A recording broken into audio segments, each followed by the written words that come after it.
भगवान नारायण को जो लक्ष्मी प्रदान कर सकते हैं, भगवान राम के लिए स्वयं समुद्र के किनारे रामेश्वर के रूप में विराजमान हो सकते हैं, जो भगवान कृष्ण के लिए नागेश्वर और सोमनाथ के रूप में विराजमान हो सकते हैं, जो संपूर्ण विश्व के कल्याण के लिए केदारेश्वर बनकर विराजमान हो सकते हैं, वो देवादिदेव महादेव आपको भी, कथा श्रवण करने वाले को भी खाली नहीं छोड़ सकते, वो भी कुछ न कुछ आनंद दे ही सकते हैं। क्योंकि ये शिव भक्ति ही कुछ ऐसी है। तेरी कृपा बिना न हिले एक भी अणु, लेते हैं श्वास तेरी कृपा से तनो तनो। बखान क्या करूं मैं राखों के ढेर का, चपटी भवोत में है खजाना कुबेर का। महाराज अभी पूज्य गुरुदेव अपनी वाणी से कह रहे थे कि ये पुराण है,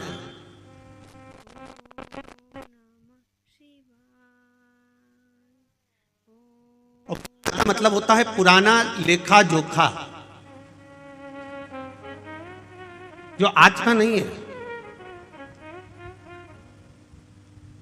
आपको अपना पुराना अगर लेखा जोखा उठाना है, आपको अपना पुराना कुछ देखना है, तो तहसील में जाना पड़ेगा, और तहसील में जाकर आप अपना पुराना इतिहास, आपके दादाजी की कितनी प्रॉपर्टी थी, कहां पर तुम्हारा मकान था, क्या नंबर था, क्या खसरा नंबर था, ये पूरा रिकॉर्ड आप तहसील में जाकर देख सकते हो।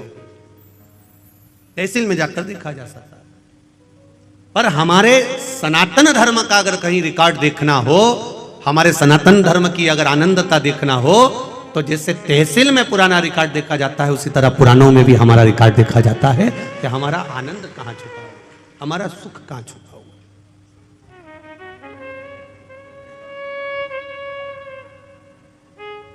शिव भक्ति सारी समस्या का हल, एक लोटा जल।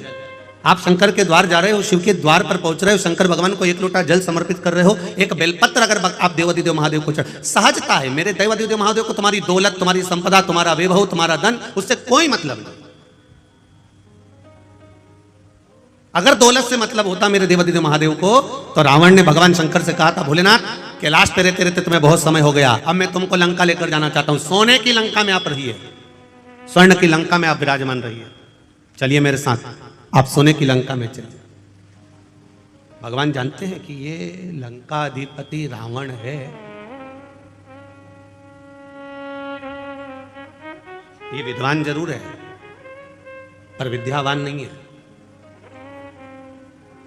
पहले भी कथा में कहा है, आज फिर कहते हैं, विद्वान और विद्यावान में अंतर होता है। हनुमान जी के आगे कहा जाता है विद्यावान गुणी अति चातुर, पर रावण के आगे कोई भी ये नहीं कहता कि ये विद्यावान है, रावण के आगे लोग कहते हैं ये विद्वान है। इतना विद्वान, इतना विद्वान, जिसने अपने भुजाओं के बल पर कैलाश पर्वत को उठा लिया था, जो भगवान शंकर को राजी कर लेता है, जो देवताओं को अपने वश में कर लेता है, इतना विद्वान था। पर नहीं कहा कि यह विद्यावान था, क्योंकि विद्वान और विद्यावान में अंतर होता है। विद्वान अपने अहंकार में इतना फूल जाता है कि वो किसी के आगे झुकना नहीं जानता, और विद्यावान हर एक के आगे झुककर चलता है। जैसे मेरे हनुमान जी महाराज हर घड़ी, हर पल, हर क्षण श्री राम जी महाराज के आगे झुककर खड़े हुए, प्रणाम कर कर।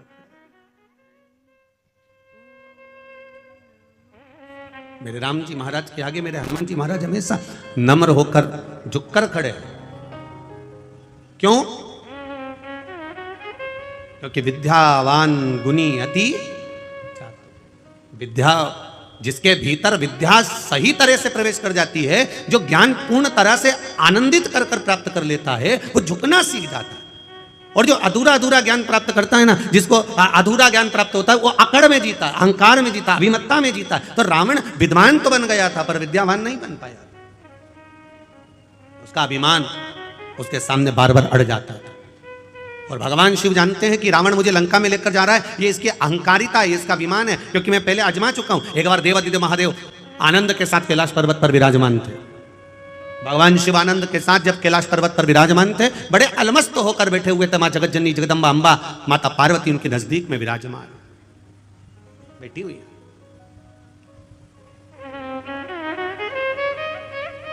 विशर्वा बाबा के पुत्र कुबेर भी हैं और विशर्वा बाबा के पुत्र लंकाधिपति रावण भी। कुबेर के पास में पूरा लंका का राज्य था, पर कुबेर को रावण का जो व्यवहार था वो अच्छा नहीं लगता था, इसलिए कुबेर ने हाथ जोड़कर अपने पिताजी से कह दिया कि मुझे ये लंका का राज्य नहीं चाहिए, मैं ये छोड़कर जा रहा हूं, मैं अलग कोई अलकापुरी का निर्माण कर कर उसमें मैं विराजमान हो जाऊंगा। और कुबेर चले गए, आनंद के साथ रहने लगे। जब रावण की सत्ता लंका पर आ गई और लंका पर जब सत्ता आई, जब वैभव प्राप्त हो गया, तब रावण ने उपद्रव मचाना प्रारंभ कर दिया, क्योंकि अभिमान इतना समाया हुआ था, अहंकार इतना समाया हुआ।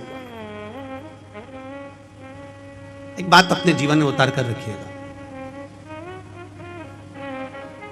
इंजीनियर बन जाओ, डॉक्टर बन जाओ, सीए बन जाओ, कलेक्टर बन जाओ, चाहे तुम किसी पद पर विराजमान हो जाओ, पर शिव महापुराण की कथा कहती है कि आपको पद जिस परमात्मा की कृपा से मिला है, जो यश उस परमात्मा की कृपा से मिला है, वो परमात्मा की कृपा से प्राप्त हुआ है। इसलिए पद और प्रतिष्ठा पाकर आप अहंकार में मत डूब जाना, क्योंकि अहंकार में 3 गए, धन वैभव और वंश। ना मानो तो देख लो रावण, कौरव और कंस, ये तीनों अहंकार में चले जाते हैं, ये तीनों अभिमत्ता में चले रहे। आप इंजीनियर बनिए, मना नहीं, आप कलेक्टर बनिए, मना नहीं, आप एसपी बनिए, मना नहीं, आप डॉक्टर बनिए, मना नहीं है, पर कहीं इतना अभिमान, इतना अहम, इतनी अहंकारिता हमारे भीतर प्रकट ना हो जाए कि जिसके बल पर हम पुनः फिर नीचे आ जाए। वो अभिमत्ता हमारे भीतर नहीं आना चाहिए।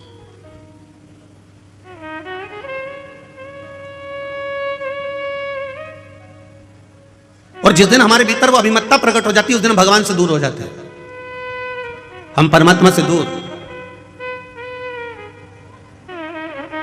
जब अभिमत्ता चली जाती है, फिर हम परमात्मा के करीब में आ जाते हैं, वापिस पुनः भगवान के पास। शिव कथा कर रही है,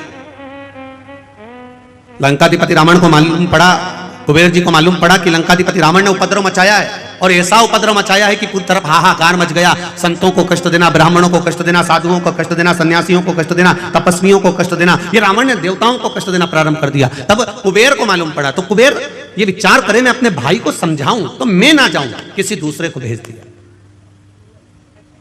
करना चाहिए। परिवार यदि टूट रहा है, राष्ट्र यदि बिखर रहा है,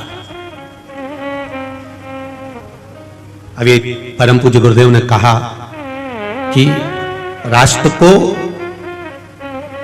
आपको और हमको संभालना पड़ेगा। ये पूज्य गुरुदेव अभी कहे, कोई दूसरा नहीं संभालेगा, आपको स्वयं संभालना है, आपको स्वयं निभाना।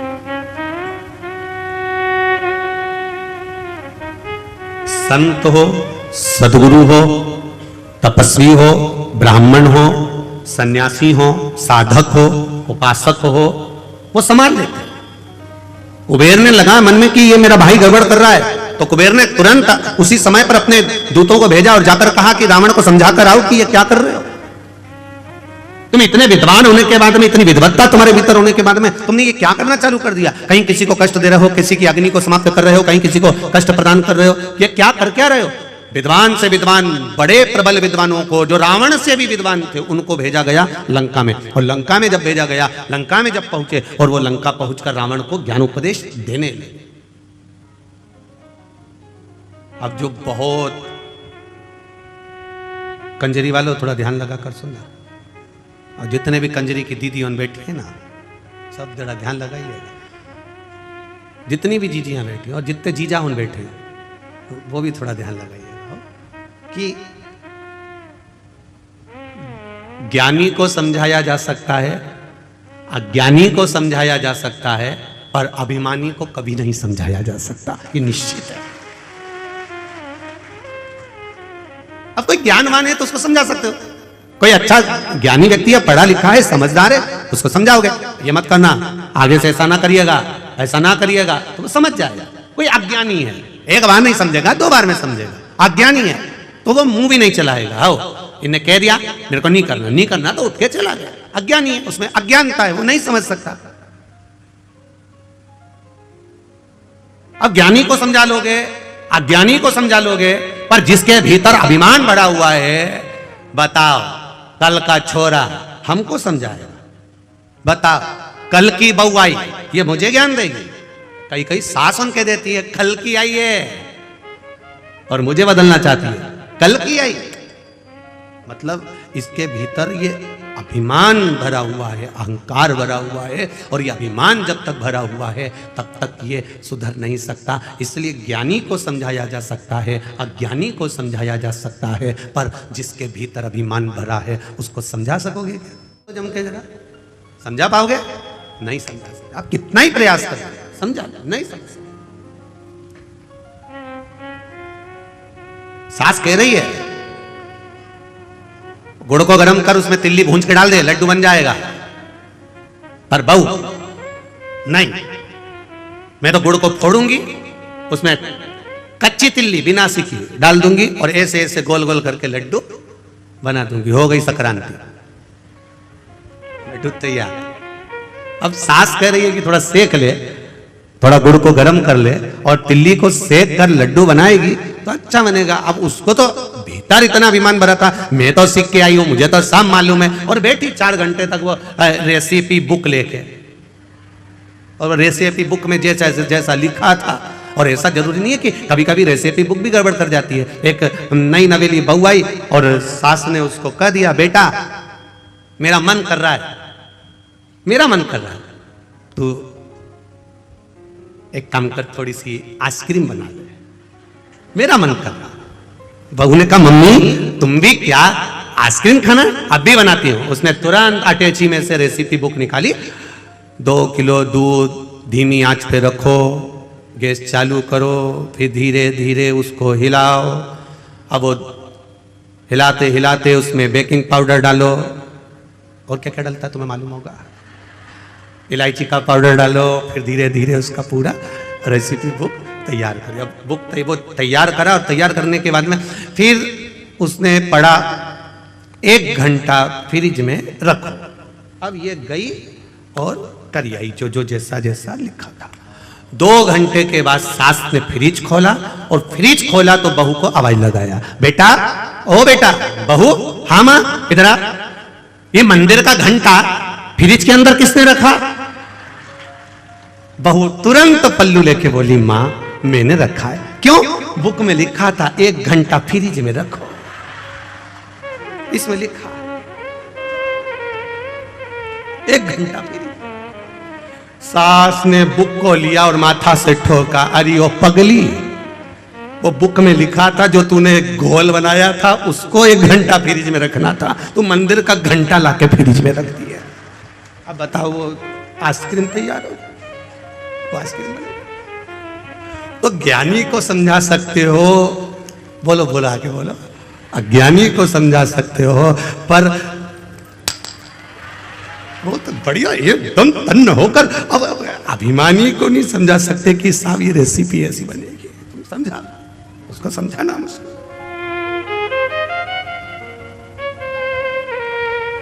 बहुत कठिन है समझाना, समझा लो। अब रावण को भी समझाने के लिए भेजा तो कुबेर ने भेजा किसको? अपने विद्वान विद्वान गुप्तचरों को भेजा कि जाकर रावण को समझाओ। वो समझे तब तो, समझ जाता तो क्या बात था। नाना समझाया, विभीषण ने समझाया, मंदोदरी समझाई, पर समझे तब तो। स्वयं लंकाधिपति रावण को भगवान शिव ने समझाया, पर समझे तब तो। भगवान नारायण कई बार समझा दिए, देवऋषि नारद ने समझाया, इंद्र ने समझाया। ऐसा कोई देवता नहीं था 33 कोटि देवी देवता में जिसने लंकाधिपति रावण को नहीं समझाया, और सब ने समझाया। ब्रह्मा जी ने बार बार समझाया, पर समझे तब।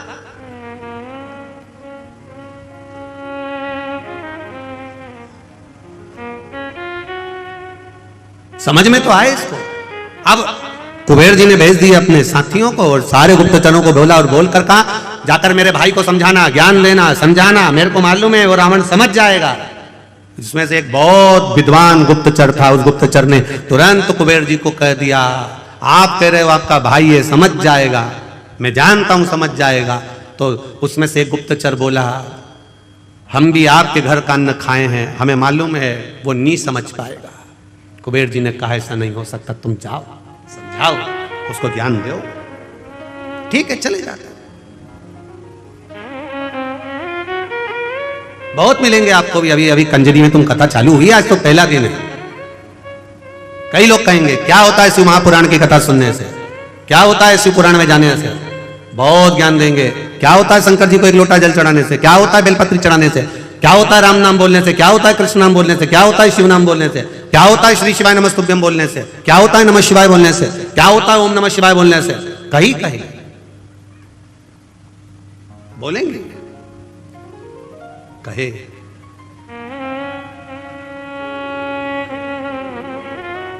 महाराज उनको एक बात जरूर कहना, भगवान की कथा सुनते सुनते, भगवान का भाव श्रवण करते करते, जिस समय कथा सुनते सुनते आपके रोम, आपके शरीर के ये रोम, ये बाल खड़े हो जाएं, समझ लेना कि शिव आपके भीतर समाना प्रारंभ हो गया।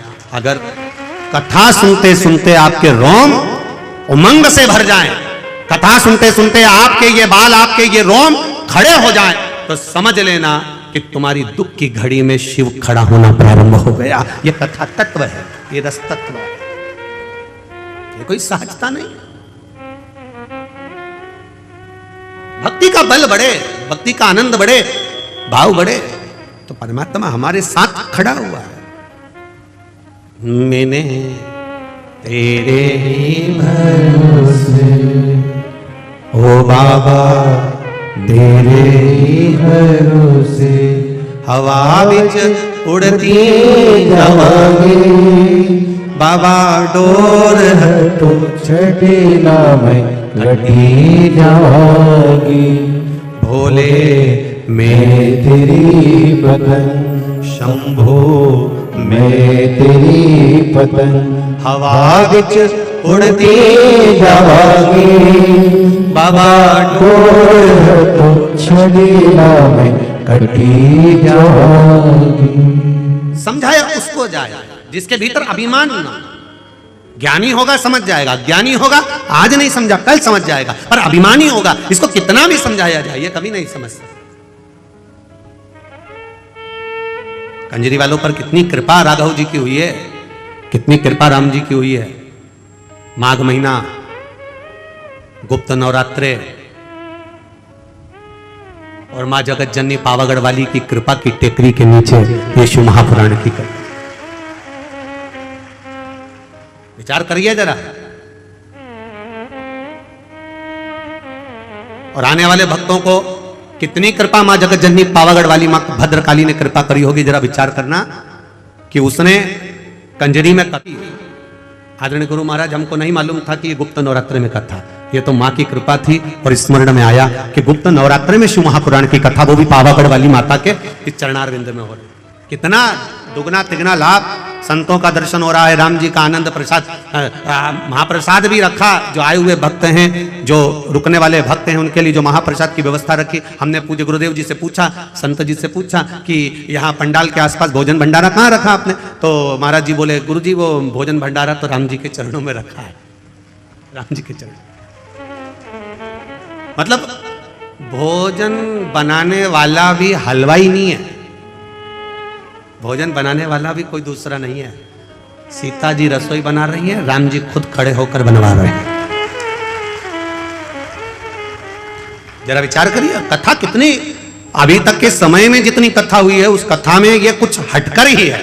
जहां गुप्त नवरात्रे में मां पावागढ़ वाली के चरणों में, भद्रकाली माता के चरणों में और राम जी स्वयं रसोड़ा चलाए और ये कथा हो जाए, इससे बढ़कर सुख और क्या चाहिए। और ये कथा करवाने वाला भी कोई दूसरा नहीं, गर्भ में बच्चा था जो दीदी हैं, और गर्भित बालक को और उनकी माता को, दोनों को कोरोना का क्रम, और डॉक्टर कह रहे हैं कि बड़ा मुश्किल है, परंतु उनके इंडिया से, भारत से जो उनके रिश्तेदार थे, उसने कह दिया तू एक काम कर, विदेश में भी श्री शिवाय नमस्तुभ्यम बोल, शिव की कथा सुन, हो सकता है बच जाए। और बाबा की कृपा से वो बालक बाबा की करुणा से आनंद पाया। और साथ में एक बहन और जिसके पति को भी तकलीफ हो गई और बाबा ने उसको साथ लिया। दोनों बहनों ने मिलकर बड़े आनंद के साथ यीशु महापुराण की कथा करी थी। बड़ा आनंद है, ये कोई साधारण नहीं है। समझाओ, मेरा आपसे भी निवेदन है, जो बहू तुमसे समझ जाए उसको समझा लो, जिसको समझा सकते हो उसे समझाओ। जो अभिमान में फूल गया उसको समझाने की जरूरत नहीं है, क्योंकि तुम उसे समझा सकते ही नहीं हो, चाहे कितना ही प्रयास करो, कितना प्रयास करोगे, हो ही नहीं सकता।